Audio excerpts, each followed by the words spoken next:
So, Japan has just done something it had tried to avoid for decades. This week, the Japanese government officially scrapped its long standing ban on exporting lethal weapons. That means Japan can now sell a much wider range of military equipment, including warships, missiles, drones, and other lethal systems, to approved partner countries. Reuters called it Japan's biggest defense export rule change in decades, and AP described it as a major shift away from the country's post war pacifist policy. Now, if you only look at the headline, you might think this is just about weapons sales. Well, it isn't, because what changed this week is not just a trade rule. What changed is another piece of the post war line Japan had drawn around itself. And that is why this story matters so much. Japan is not just any country adjusting defense policy. Japan is a country that spent decades telling both itself and the world that it would never again become a normal military power in the old sense. So when a country with that history says it can now export lethal force as part of normal state policy, this is not a minor technical update.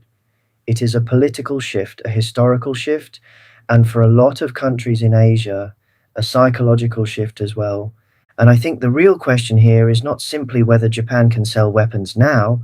The real question is what kind of country Japan is becoming, why this is happening now, and whether this makes East Asia more unstable or whether it creates a new and much colder balance. That is what I want to talk about today.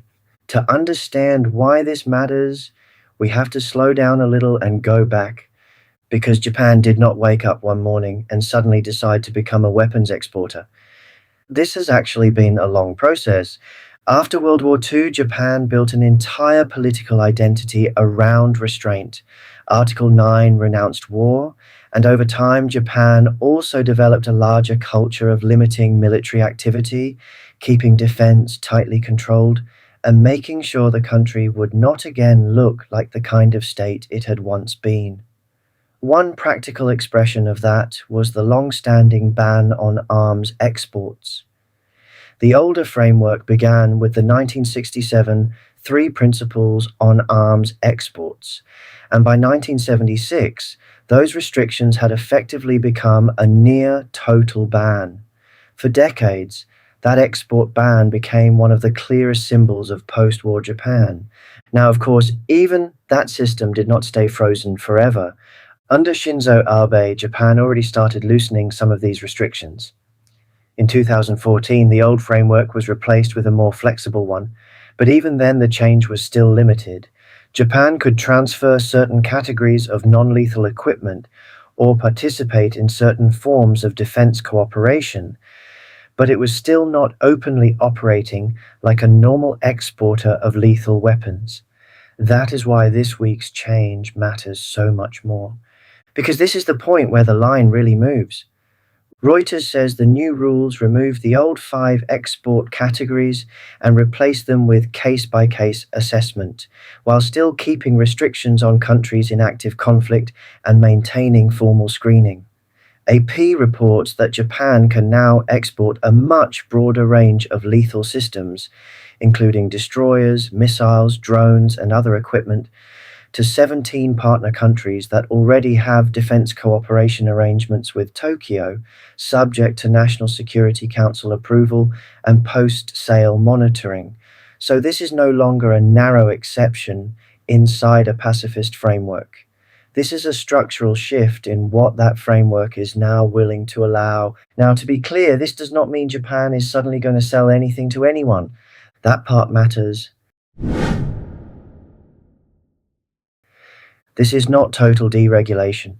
Countries involved in active conflict are generally excluded, the policy still requires screening and approval, and the whole system is still limited to a defined group of defense partners.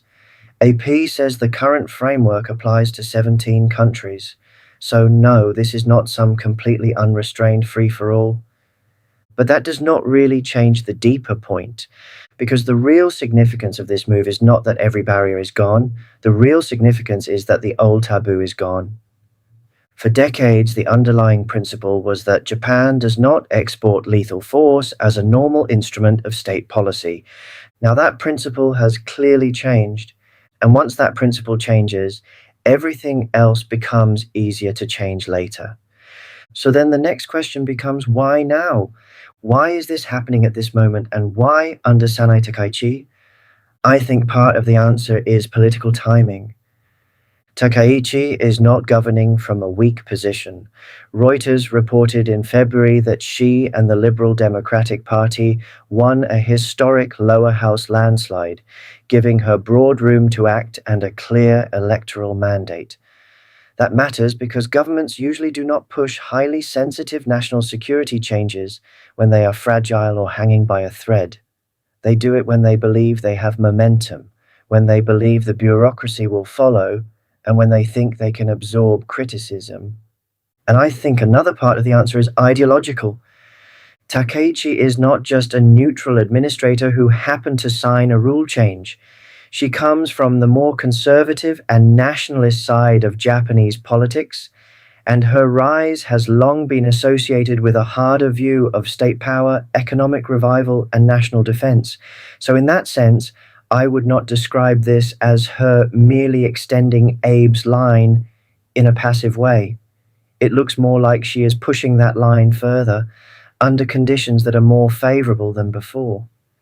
Reuters' recent reporting repeatedly links her government to stronger defense cooperation, tougher positioning toward China, and a willingness to treat industrial capacity and security policy as part of the same broader national agenda. And then there is the United States. I want to be careful here because I do not want to claim more than the public reporting supports. I do not think we should say Washington openly announced, yes, Japan, go ahead and relax your lethal arms export rules. That would be too neat. But Reuters reporting on Takaichi's March visit to Washington makes clear that the agenda centered on China, Iran, missile cooperation, and critical minerals. Reuters also reported that Japan and the United States announced an action plan on rare earths and other critical minerals to reduce dependence on China. So even if there was no explicit public blessing in those exact words, it is hard to avoid the conclusion that Takaichi returned to Tokyo knowing that a stronger, more militarily useful, and more strategically integrated Japan would be welcomed in Washington.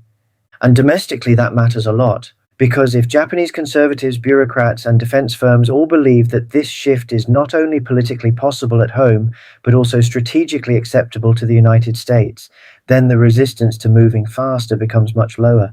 And this is where the story gets more interesting, because once we understand the political window, we then have to ask, what is Japan actually trying to do with it? What exactly does Japan want to sell? What kind of market is it trying to enter? And is that market really open to Japan? The most obvious answer is naval platforms. Australia has already signed a major frigate deal with Japan. According to AP's report just days ago, Australia and Japan sealed a $6.5 billion agreement for 11 Mogami-class frigates, with the first 3 to be built in Japan and the remaining 8 in Western Australia.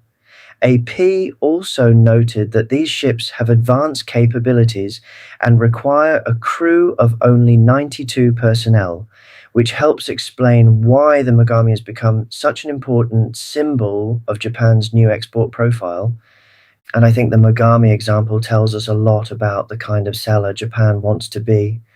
Japan is probably not trying to become a bargain basement exporter flooding the market with cheap systems. That is not really its lane. What it is much better positioned to do is sell advanced high-end systems to allies and politically aligned partners who care about quality, maritime security, interoperability, and strategic trust as much as price. That is also why Reuters and AP both connect the policy change not only to export ambitions, but to Japan's effort to strengthen its defense industrial base and deepen cooperation with like-minded countries. And once you see that, other areas make more sense too. Submarines make sense. Maritime patrol systems make sense, radar makes sense, aerospace components make sense. The next generation fighter being co developed with the UK and Italy makes sense. Reuters explicitly links the export overhaul to that multinational fighter project. So, what Japan is entering is not just a generic arms market, it is trying to enter the part of the market where alliance politics, trust, and long term strategic alignment matter. But then we get to the harder question: can Japan actually compete? Because being allowed to sell is one thing, actually becoming an important exporter is something else. And here I think the answer is mixed. On the one hand, Japan really does have serious strengths. Its industrial reputation is strong for a reason. Companies like Mitsubishi Heavy Industries and Kawasaki Heavy Industries are associated with high manufacturing standards, strong engineering culture, good materials, good sensors, good subsystems, and overall reliability. Reuters' own framing of this policy shift assumes Japan sees its defense industry as capable of offering something real to the international market. Otherwise, none of this would make much sense as industrial strategy. But on the other hand, there are also major obstacles. The first is cost. Japan's defense industry has long operated inside a protected domestic model. It mostly built for one customer, the Japanese state, under one procurement system, without the export volume and global sustainment network that help lower costs for established suppliers. That tends to produce refined systems, but it can also produce very expensive ones. And in the real market, many buyers do not need the most carefully engineered system on earth. They need something affordable, maintainable, and available at scale. Reuters and AP both connect this reform to Japan's desire to make its defense industry more viable, which itself implies the old model was not enough. Now, the second problem is support infrastructure, and this is huge. Selling weapons is not just about producing something impressive, it is about maintenance, spare parts, upgrades, training, financing, servicing, and political reliability over many years. That whole ecosystem is one reason the United States has dominated so much of the market. It is not just selling a platform, it is selling a long term support structure. Japan is only beginning to build that. So even if a Japanese system looks excellent on paper, the buyer still has to ask who is going to train us, who is going to maintain this, who is going to keep the parts flowing 10 years from now, and how painful is it going to be if something breaks in the middle of a crisis? And then there is the third issue, which I think is the most sensitive one, which is real world combat credibility. A lot of people do not like saying this out loud, but it is true. In the arms market, battlefield reputation matters. Buyers care about what a system does when everything goes wrong, not in a showroom, not in a clean test environment, but under pressure, under fire, under jamming, under supply stress, with exhausted crews and imperfect maintenance. And Japan simply does not have much of that kind of recent high intensity combat history behind its equipment. Now, to be clear, that does not prove Japanese weapons are weak, it does not prove failure, but it does mean buyers will have questions. And I think a useful comparison here is China. China also has advanced looking systems. China also has industries that can produce impressive technical specifications. But recent conflicts have generated scrutiny of the performance of Chinese origin radar and air defense systems, especially in discussions shaped by US operations and by broader questions about whether Chinese systems can really hold up under American pressure. I want to be careful here.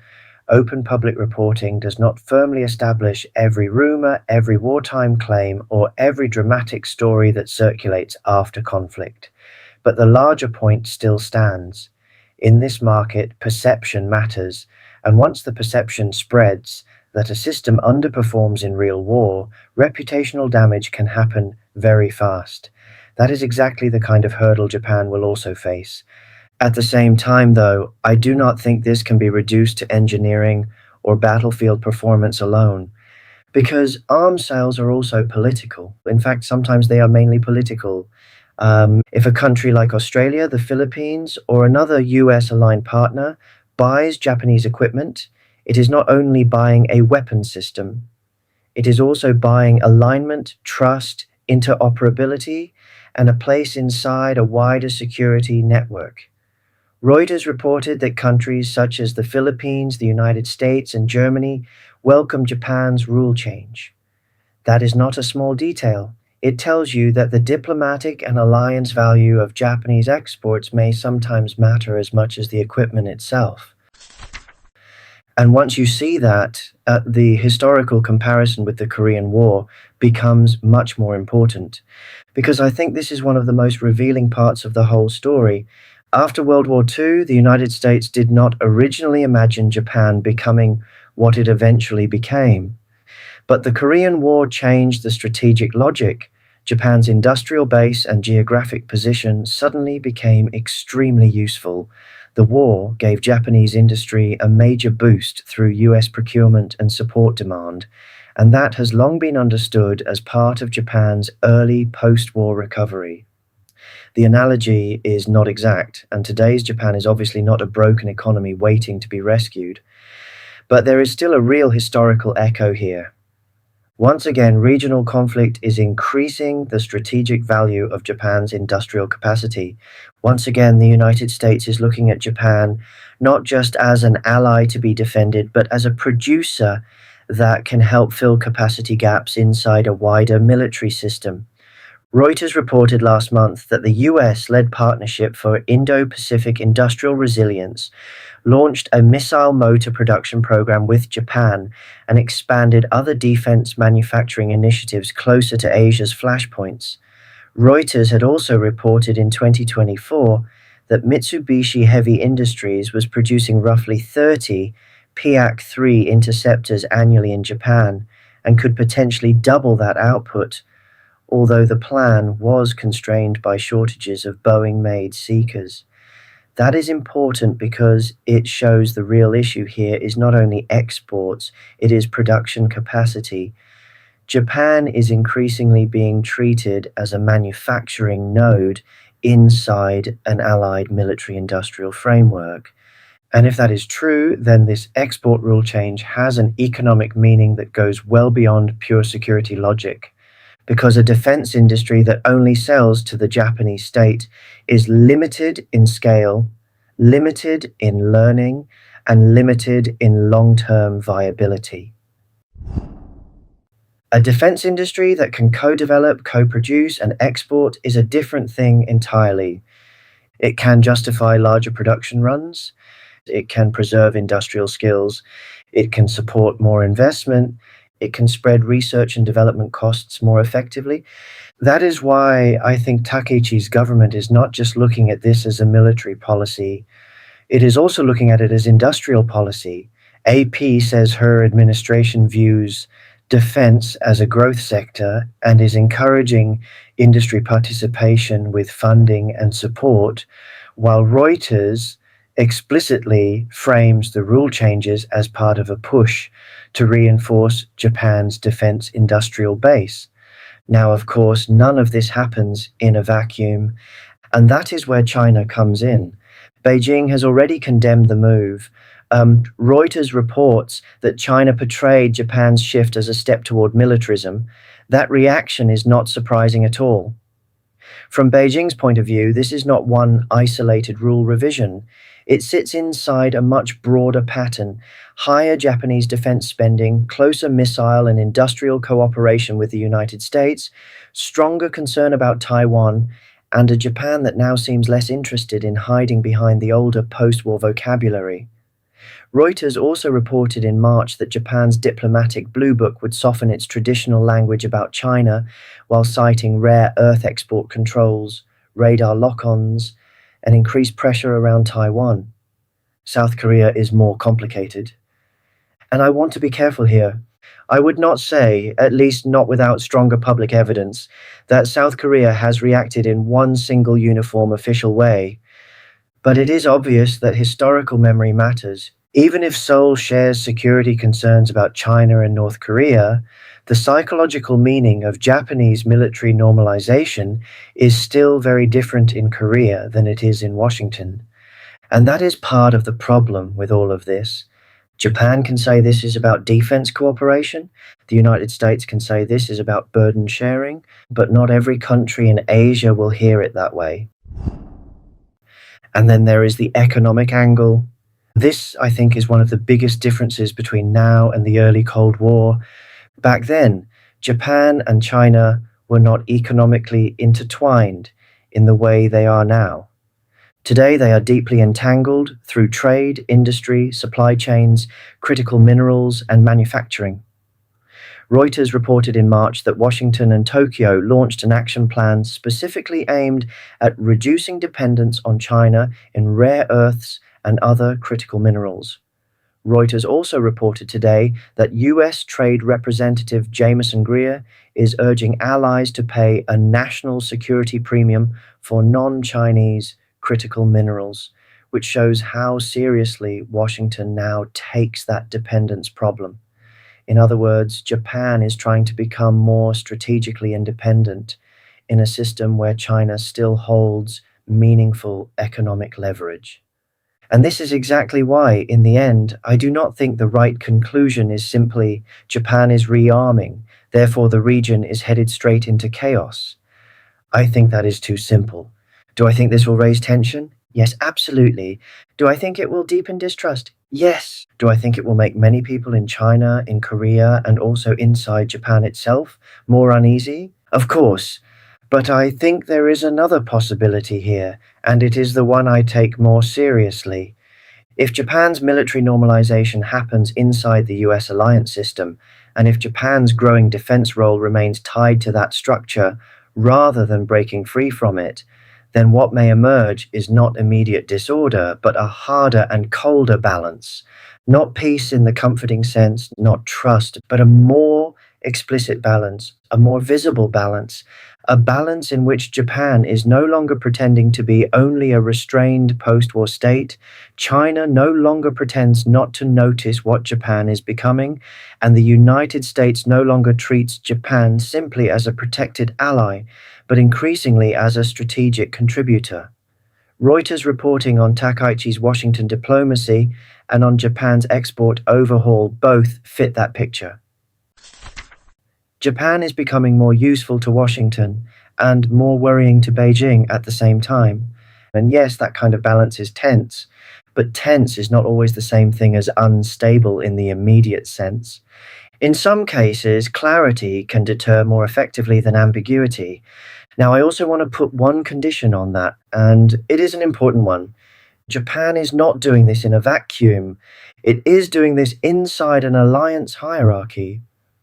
That means the United States may want a stronger Japan, a richer Japan, and a more militarily useful Japan. But it does not want an uncontrolled Japan. So if Japan were to move in a genuinely reckless, unilateral, or extreme direction, I think Washington would be one of the first actors to push back, precisely because the whole logic of the alliance is to strengthen Japanese power while also keeping it integrated and politically bounded. Reuters' coverage of the March summit strongly supports that view of Japan moving deeper into a managed strategic framework with the United States, not out of one. And that is why my own conclusion is a little different from the instinctive reaction many people have. A lot of people will hear this story and think this is only escalation. And yes, it is escalation, but I do not think it is only that. I think what we are watching is Japan moving slowly but clearly from a state defined by post-war restraint to a state defined more and more by strategic utility. That does not mean Japan is becoming the Japan of the 1930s again. I think that would be a lazy analogy. But it does mean that Japan is becoming more willing to treat defense production, military cooperation, and strategic alignment as normal tools of national policy. And if that continues under US supervision rather than outside it, then the result may not be uncontrolled breakdown. It may instead be a new, uneasy equilibrium, a colder and harsher order, but still an order. So, in the end, I do think this decision will raise tensions in the region. It will deepen distrust. It will make China more suspicious. It will make many people in Asia more uneasy. And it will push Japan even further away from the old post war identity it had lived under for decades.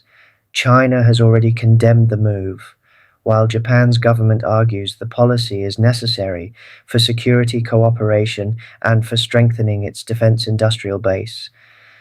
But I do not think the story ends with a simple conclusion like more weapons means immediate chaos. I think the more serious possibility is that Japan is moving into a new role inside the US led security order, less restrained than before, more useful to Washington than before, and more threatening in the eyes of Beijing than before.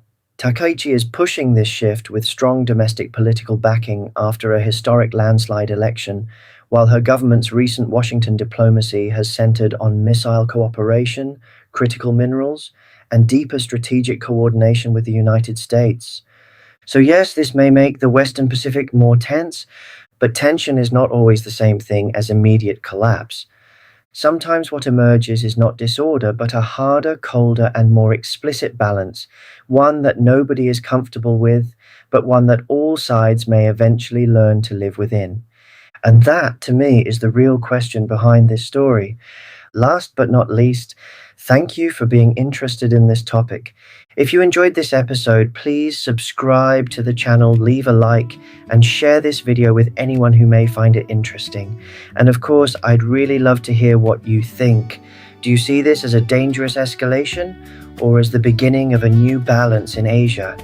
Don't hesitate to let me know in the comments below, and I'll see you in the next one.